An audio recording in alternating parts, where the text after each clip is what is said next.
bwana Perezida Paul Kagame yagize Dr Justin Nsengiyumva minisitiri w'intebe mushya. Uyu minisitiri w'intebe mushya yarasanzwe ari vice guverineri wa banki nkuru y'igihugu.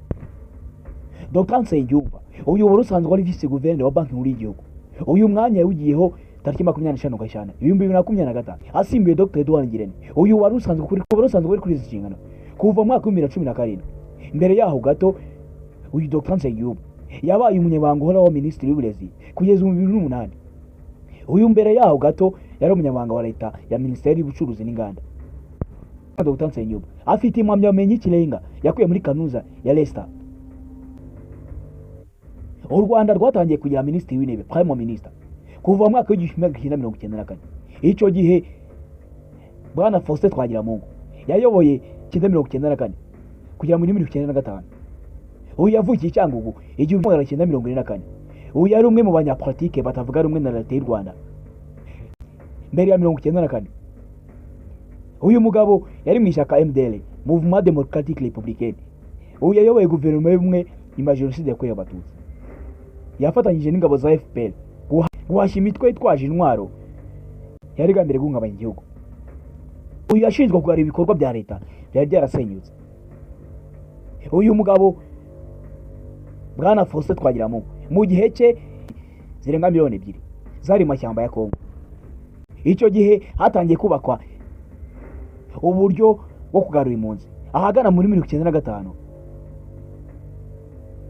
Icyo gihe hatangiye kubaka imirenge, hari imirenge 1531. Uyu mugabo yazanye impinduka zitandukanye. Uyu yashinzwe gushyiraho inzego z'inshingano rusange za leta. Yaje kwegura avuga ko hari bitagenda neza, harimo n'amakimbirane ya guverinoma. Icyo gihe bwana Pierre Celestin Rwigema uyu mugabo yabaye prime minister muri 1995 kugera mu 2000. Uyu mugabo yari umwenjeniyeri, umwubatsi, yize muri Amerika muri Texas. Uyu we ubwe nawe yabaga mu ishyaka MDL. Yashinze amashuri mashya n'inzego z'uburezi bw'ibanze. Uyu yashinzwe kongera imiturire mu mujyi no gutangiza gahunda y'imidugudu. 1999 amashuri abanza yarageze ku bana basaga 1,300,000 avuka ku 1995 mu 1995. Uyu yashinze imidugudu irenga 5,000 mu gihugu hose mu rwego rwo kwimura abaturage bari mu manegeka. Uyu mugabo yatangije gahunda y'ubudehe bw'ibanze mu gukemura ibibazo by'imibereho. Yagize uruhare mu ishyiraho rya Gacaca nubwo yaje guhunga igihugu nyuma ashinzwe ibyaha. Yaje gusimburwa na bwana Bernard Makuza 2000 kugera mu 2011. Umunyamategeko n'umudiplomate yigeze guhagararira u Rwanda mu gihugu cy'Ubudage. Bwana Bernard Makuza uyu yari imirimbanyi y'ubumwe n'ubwigenge kirekire kurusha abandi ba prime minister bose. Imyaka 11 yose ayobora bwana Bernard Makuza yubakiye ku mateka, uburenganzira bwa muntu no kugenzura ishoramari. Mu 2000 ubukungu bw'u Rwanda bwari bufite kandi n'ibice 2%. Mu 2010 bwari bugeze kuri 7.5%.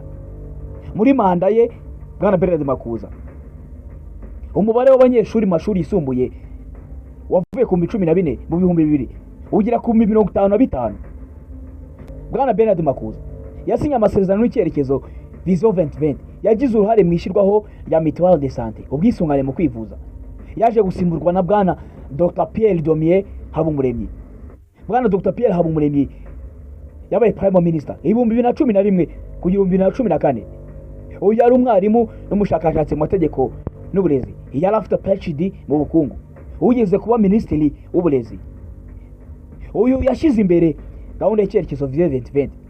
Yashimangiye ICT, ikoranabuhanga mu burezi n'ibikorwa bya leta. Imibare igaragaza ko mu 2013 amashuri isumbuye yageze ku barenga 600. Mu 2012 internet coverage kuri 26% mu gihugu hose. Rwanda yibanda cyane ku inshingano za guverinoma zibanze ku muturage. Uyu yaje gusimburwa na bwana Dr Anastase Murekezi 2014 kugera 2017. Uyu yari umunyapolitiki wamenyekanye cyane mu buyobozi bw'abakozi. Yabaye minisitiri w'abakozi ba leta. Yashize imbaraga mu kwimakaza imiyoborere myiza, ivuguruye gahunda y'imihigo n'ibikorwa bishingiye ku mihigo. mu gihe cye umusaruro mbumbe w'igihugu wageze ku 8.9 mu 2015. Uyu mu 2016 abaturage bari bafite ubwisungane mu kwivuza bari 91%. Uyu mugabo yagize uruhare mu ishyirwaho rya gahunda Made in Rwanda, yashishikarije ishoramari ryiganje mu bikorwa by'igihugu. Uyu mugabo yaje kuvaho asimburwa na bwana Dr. Edouard Ngirente 2017.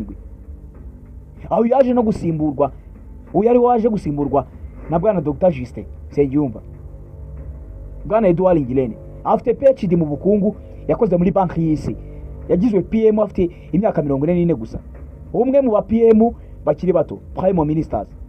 Yagize uruhare mu kuyobora igihugu mu bya COVID-19, ashyira imbere gahunda ya National Strategy for Transformation. Ubukungu bw'u Rwanda bakomeje ku rugero ruri hagati 6% kugera ku 8% mbere ya COVID-19. Marishya rigera kuri miliyari 2.5 by'amadolari y'Amerika, rivuye kuri miliyoni 1.5 by'amadolari y'Amerika mu 2014. Mu Olivier Ngirente, uyu yabaye Prime Minister mwiza mu gihe cyose yayoboye. Aba bose nyuma yo kuvaho basimbuye bwana Dr. Justin Nsengiyumva, ari we Prime Minister mushya w'igihugu cy'u Rwanda kugera uyu munsi. Ibuka kumanuka asuka n'inzogera, ukore subscribe, ukore share, ukore comment.